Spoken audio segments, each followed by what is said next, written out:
자, 제가 기도도 했지만 제가 괜히 그러는 게 아니라 우리 은정교회에서 정말 부흥의 역사가 일어날 것을 저는 확신합니다.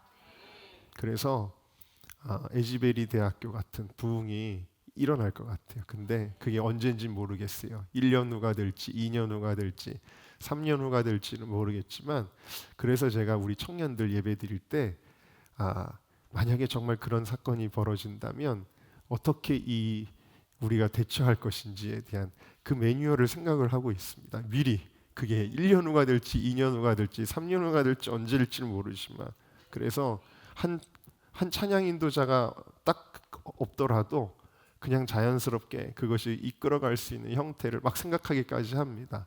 근데 그 부흥이 왜 일어나냐면 우리 어르신들의 기도 때문에 일어납니다. 진짜예요, 여러분. 하나님이 그런 마음을 저에게도 지금 주시는 것 같아요. 그래서 우리 권사님들의 이 기도가 진짜 놀라운 거예요. 요즘에 어제는 청년들이 많이 나와서 많이 행복한 마음들을 가졌어요. 청년들이 스스로 그렇게 고백해요. 근데 이게 왜 가능하냐? 교회가 기도의 집이 될 때, 예수님이 성전을 정화하실 때 아이들이 뛰쳐나와 호산나 다윗의 자손이요 외치잖아요. 그래서 우리 이 새벽에도 우리 권사님들, 우리 어르신들의 이 기도가 정말 놀라운 밑거름이 된다는 것을 여러분들이 믿으시기를 주님의 이름으로 축원합니다. 이 기도가 우리 교회의 다음 세대를 살리고 여러분의 가정의 자녀들을 살리는 놀라운 기도가 되어질 줄로 믿습니다. 자, 오늘 말씀의 제목을 함께 읽어보겠습니다. 시작. 본질을 사수해야 본질을 확보한다. 우리가 예수님과 동행하는 시간, 함께하는 시간으로 주제를 잡고 가고 있는데, 예수님과 함께 하려면 예수님이 십자가의 길도 우리가 같이 가야 되기 때문에 일주일 동안의 예수님의 행적을 보는데, 첫째 날 월요일에 예수님이 하신 사건이 있습니다. 이 사건은 둘 다 예수님이 책망하신 사건이에요. 여러분, 누가 여러분들을 책망하면 기분이 좋아요, 나빠요? 나빠요? 네, 그렇군요. 근데 여러분, 성경은 책망이 은혜라고 말씀하세요. 자, 히브리서 12장 6절을 보니까 주께서 어떤 사람을 징계하신다고요? 사랑하시는 자를 징계하시고 그가 받아들이시는 아들마다 채찍질하심이라. 예수님이 성전을 미워해서 채찍을 드신 게 아니라 예수님이 성전을 사랑하셔서 채찍을 드신 거라는 이야기예요. 자, 또 요한계시록 3장 19절 우리 같이 읽을까요? 시작. 물은 내가 사랑하는 자를 책망하여 징계하노니 그러므로 네가 열심을 내라 회개하라. 여러분, 사생자에게는 매를 들지 않는다는 거예요.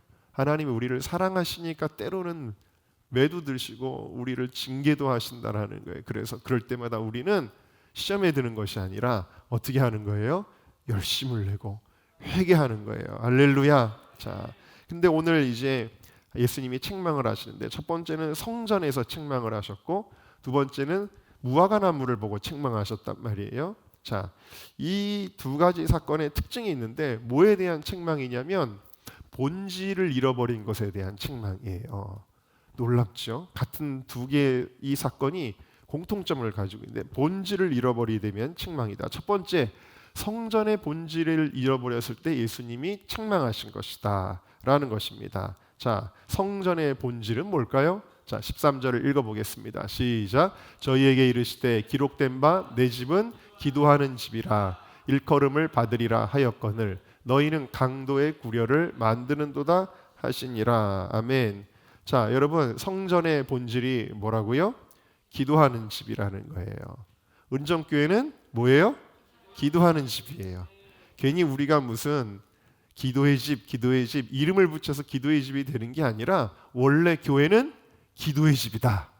할렐루야. 기도의 집이 교회다 라는 거예요. 할렐루야. 자, 본질이 기도의 집인데 이 성전이 어떻게 되었어요? 어떻게 됐냐면 양 팔고 염소 팔고 소 파는 거가 주가 돼 버렸어요. 자, 본질이 전도되었다라는 거예요. 그 성전을 유지하는데도 물론 경제적인 뒷받침이 필요했을 거예요. 그렇죠? 왜냐하면은 오늘날로 말하면은 목회자에게 또 사역자들에게 사례비도 줘야 되고 교회 전기요금도 내야 되고 유류비도 나가야 되고 행사면 행사비도 들고 밥을 하니까 밥을 준비하는데도 돈이 들고 뭐 또 은행에 빚도 갚아야 되고 건축을 해야 되고 선교도 해야 되고 돈이 필요하잖아요. 교회도 돈 없이 아무것도 못 하니까 여러분 교회에도 경제적인 측면이 있습니다. 그런데 이 예수님이 책망하신 이 성전은 우선순위가 바뀌었다라는 거예요. 우선순위가 바뀌어서 경제 활동이 우선이 되고 예배하는 기능은 뒤로 밀려났다. 기도는 뒤로 물려났다라는 것입니다. 여러분 우리 은정교회에도 많은 활동들이 있지만 예를 들면은 뭐 친교도 있고 교제도 있고 여러 가지 활동들이 있지만 그러나 그 무엇보다 앞서면 안 되냐면 기도의 집보다 앞서서는 안 된다라는 거예요. 그래서 제가 청년들에게도 그런 얘기를 한 적이 있는 것 같습니다. 뭐라 그랬냐면 청년들 노는 거 괜찮아요. 노는 거 좋은데 예를 들어서 20만큼 놀 거면 80만큼 영적인 거는 꼭 해야 된다. 자 그런 얘기하는 거예요. 20만 하면 안 돼. 노는 것만 하면 안 되고 이 노는 거를 하기 위해서는 이만큼 영적인 거를 해야 된다. 그렇게 얘기를 하는 거예요. 그러니까 여러분 우리가 본질을 잃어버리지 않고 본질을 사수할 수 있기를 주님의 이름으로 축원합니다. 근데 놀라운 것은 이 신약 시대에 이 성전만 성전이 아니라 또 뭐가 성전이라 그랬어요? 우리 자신이 성전이라 그랬어요. 고린도전서 3장 16절을 읽어볼까요? 시작. 너희는 너희가 하나님의 성전인 것과 하나님의 성령이 너희 안에 계시는 것을 알지 못하느냐. 알고 계셨습니까 여러분들은? 내가 뭐예요? 함께 고백합시다. 내가 성전이다. 내가 성전이라는 거예요. 자, 내가 성전이니까 내 성전된 내 삶의 본질도 뭐예요? 나는 기도의 집이다. 할렐루야. 우와. 다시 한번 함께 따라합시다. 나는 기도의 집이다. 나는 기도의 집이에요. 내가 살아가는 내 삶에 여러 가지가 있을 거예요. 먹고 마시고 장가 들고 시집 가고 경제 활동하고 많은 것들이 있을 것입니다. 그러나 그 무엇보다 중요하지 않은가 하면 내가 기도의 집이라는 것보다 우선시되지는 않는다라는 거예요. 그래서 예수님이 이렇게 말씀하십니다. 마태복음 6장을 같이 읽어볼까요? 시작. 그러므로 염려하여 이르기를 무엇을 먹을까, 무엇을 마실까, 무엇을 입을까 하지 말라. 안 넘어가네. 네, 시작. 이는 다 이방인들이 구하는 것이라. 너희 하늘 아버지께서 이 모든 것이 너희에게 있어야 할 줄을 아시느니라. 그런즉 너희는 먼저 그의 나라와 그의 의를 구하라. 그리하면 이 모든 것을 너희에게 더하시리라. 아멘. 자, 그러니까 여러분 하나님의 사람이라 그래서 안 먹고 살아요? 하나님의 사람들은 안 입고 살아요? 하나님의 사람들은 잠을 안 자요? 아니요, 다 하죠 우리도. 그렇지만 이런 것 때문에 염려하면서 우리의 신경과 관심이 쏟아지는 것에 대해 주님은 기뻐하시지 않는다라는 거예요. 주님은 이런 것들은 다 누가 걱정하는 거라 그랬냐면 하나님 아버지 없는 영적 고아들 이방인들이 하는 거라고 말씀하고 계세요. 그러면서 주님은 뭐라고 말씀하셨어요? 너희는 먼저라는 건 뭐예요? 우선순위. 그러니까 여러분들이 직장 생활도 하고 사업도 하고 청년들은 학업도 해야 돼요. 학생들은 학교도 다녀야 돼요. 그렇지만 그것보다 더 중요한 게 뭐예요? 그의 나라와 그의 의의를 구하는 거예요. 그러니까 내가 밥 먹기 전에는 뭘부터 봐야 돼요? 성경 말씀부터 내 안에 들어와야 되는 거예요. 여러분 우리가 하루를 시작할 때 내가 오늘 하루도 열심히 여러분 살아가십시오. 열심히 살아가세요 여러분. 그러나 하나님 먼저 만나라는 것입니다. 할렐루야. 먼저 그의 나라와 그의 의의를 구하지 않고 먼저 그의 나라가 아니라 우리는 어떨 때는 바쁘면 그의 나라와 그의 의의는 나중으로 밀리다 보니까 못하는 거예요. 그거를 못하는 이유는 우선순위가 틀리기 때문에 그러는 거예요. 왜 주님과의 시간을 우리가 확보를 못합니까? 왜 우리가 큐티를 못하죠? 우리가 왜 예배를 못 드리고 왜 기도를 못하죠? 우선순위에서 항상 밀리니까 그러는 거예요. 그러나 여러분들은 기도의 집이에요. 기도의 집이기 때문에 다른 것이 우선되면 안 되고 먼저 주님과의 시간을 가지시기를 주님의 이름으로 축원합니다. 자, 두 번째, 나무의 본질.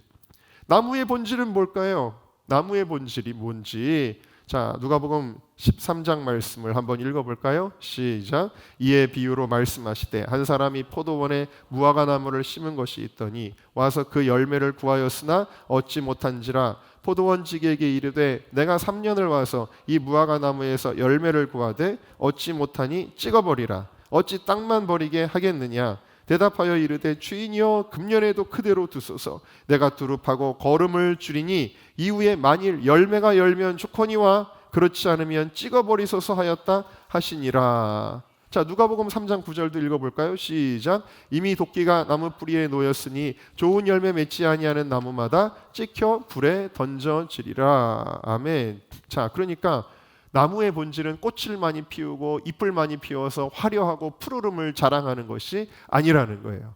나무의 본질이 뭐라고요? 뭐 하는 거예요? 열매 맺는 거예요. 할렐루야. 자, 여러분, 이 땅에서 우리가 잘되고 형통하고 우와 저 사람 박사가 됐대, 우와 저 사람 사장이 됐대, 우와 저 사람 금메달을 땄대, 이거를 자랑하는 것이 우리 삶의 본질이 아니라는 거예요. 우리 삶의 본질은 뭐냐면 성령님께서 여러분들을 통해 열매 맺기를 원하시는 것, 그 열매를 맺는 것인 줄로 믿습니다. 하나님이 여러분들을 통해 열매 맺으라고 거름도 주시고 물도 주신다라는 거예요. 자, 그래서 그걸 가리켜 우리가 뭐라고 얘기하냐면 사명이라고 이야기를 하는 것입니다. 자, 그러면 여러분들 열매 맺으시기를 바랍니다. 열매 맺으려면 어떻게 해야 되죠? 열매 맺으려면 이렇게 하면 된대요. 요한복음 15장 말씀을 읽겠습니다. 시작. 내 안에 거하라 나도 너희 안에 거하리라. 가지가 포도나무에 붙어 있지 아니하면 스스로 열매를 맺을 수 없음 같이 너희도 내 안에 있지 아니하면 그러하리라. 나는 포도나무요 너희는 가지라. 그가 내 안에 내가 그 안에 거하면 사람이 열매를 많이 맺나니 나를 떠나서는 너희가 아무것도 할 수 없음이라. 아멘. 여러분 계속 말씀이 잘 이해가 되십니까? 오늘 이 새벽에 기초적인 정말 여러분들의 삶이 복되고 기름지고 열매 맺는 삶이 되는 기초적인 원리를 여러분들에게 지금 알려드리는 거예요. 자, 그러니까 여러분 뭘 가리키는 거냐면 아까 성전에서 기도의 집인 우리의 본질은 우리의 그 교회인 성전인 우리의 본질은 기도의 집이라 그랬잖아요. 자, 기도의 집이 된다는 건 뭐예요? 우리가 포도나무에 붙어 있는 거예요. 기도한다라는 거예요. 자, 본질의 삶을 살아나니까 우리의 삶의 목적의 본질 열매 맺는 게 저절로 된다라는 거예요. 자, 그러니까 우리 자신이 기도의 집이 될 때 열매 맺는 나무가 된다라는 것입니다. 자, 함께 따라합시다. 기도의 집이 읽어볼까요? 시작. 우리 자신이 기도의 집이 될 때 열매 맺는 나무가 된다. 할렐루야. 다음 넘어가 볼까요? 자, 시작. 교회가 기도의 집이 될 때 열매 맺는 교회가 된다라는 거예요. 할렐루야. 명심하세요. 오늘 다 잊어버리셔도 되는데 딱 이해하시면 됩니다. 아, 기도의 집이 될 때 열매 맺는다. 네, 본질의 삶을 살아갈 때 본질을 확보하게 되는 거예요. 본질을 사수할 때 본질을 확보하게 되는 것입니다. 자, 함께 따라합시다. 본질을 사수해야 본질을 확보한다. 자, 그러니까 이 고난주간에 이 일주일 동안 여러분들이 본질로 돌아가고 본질을 사수하고 본질을 확보하는 그 계기가 되기를 주의 이름으로 축원합니다. 여러분 한번 생각해 보세요. 스스로에게 우리가 큐티를 하면 항상 스스로에게 질문하고 나 자신을 돌아보자. 우리가 어떨 때는 나 자신을 너무 몰라요. 여러분 예수님이 베드로에게 너 나를 사랑하냐라고 물어보시잖아요. 그럼 예수님 모르셔서 물어보시는 거예요? 아니에요. 베드로가 스스로 잘 몰라요. 내가 정말 주님을 사랑하는지, 주님이 정말 내 삶의 우선순위인지 잘 모르니까 베드로가 스스로를 돌아보게 하시는 거예요. 자, 여러분 첫 번째 질문은 이거예요. 여러분의 삶에서 예배와 기도는 우선순위에 있으십니까? 여러분의 삶에서 예배와 기도가 우선순위에 있으십니까? 두 번째 질문입니다. 여러분의 삶에서 하나님이 원하시는 열매를 맺고 계십니까? 여러분의 삶에서 하나님이 원하시는 그 사명의 열매들을 지금 맺고 계십니까? 여러분의 나무는 어때요? 메마른 나무예요? 아니면 메마르지는 않았지만 이파리만 무성해요? 꽃까지는 피웠지만 열매는 보이지 않아요 혹시? 아니면 여러분들의 삶에 여러분의 나무에 계속해서 열매가 달리고 있습니까? 여러분의 삶은 본질을 확보하고 계시요? 살수하고 계십니까? 자, 우리 기도하기를 같이 읽어보겠습니다. 시작. 하나님과의 교제, 예배와 기도가 우선순위에 있게 하소서. 사명이 우리 삶의 이유가 되게 하시고 성령 안에 거함으로 열매 맺게 하소서. 아멘. 자, 우리 옆에 분들하고 인사하겠습니다. 집사님이 기도의 집이 될 때 열매를 맺게 됩니다. 우리 이렇게 축복할까요? 권사님이 기도의 집이 될 때 열매를 맺게 됩니다. 은정교회가 기도의 집이 될 때 열매 맺는 교회가 됩니다. 아멘.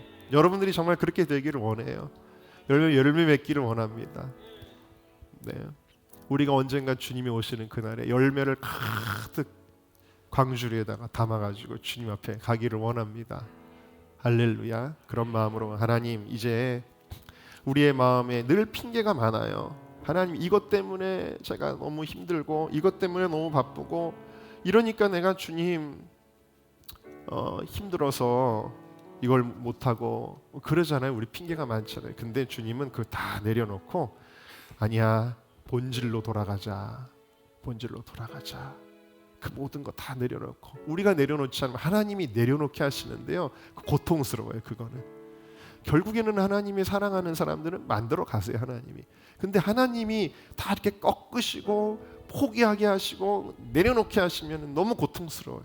근데 우리가 내려놓고 가면은 너무 행복해요. 오늘 이 새벽에 우리 불 꺼주시고 하나님 앞에 본질로 돌아가는 시간 되겠습니다.